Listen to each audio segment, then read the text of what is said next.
ng hangin. Spotted Chip for MB Virgin de Piña Francia 12 from Masbate travel to Lucena, Port of Lucena, no? Ayan, nandito na. So time check tayo mga idol ay 6:02 in the morning, no? Ayan na.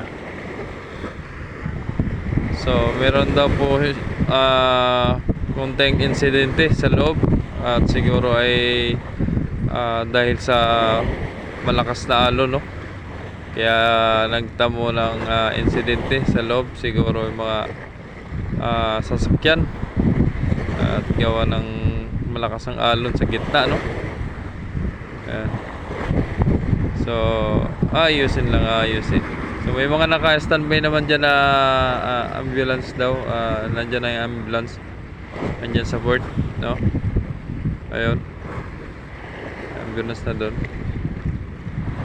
para kung sakaling may mga pasahero na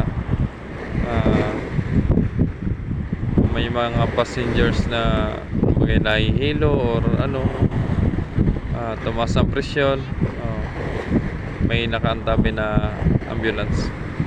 Right.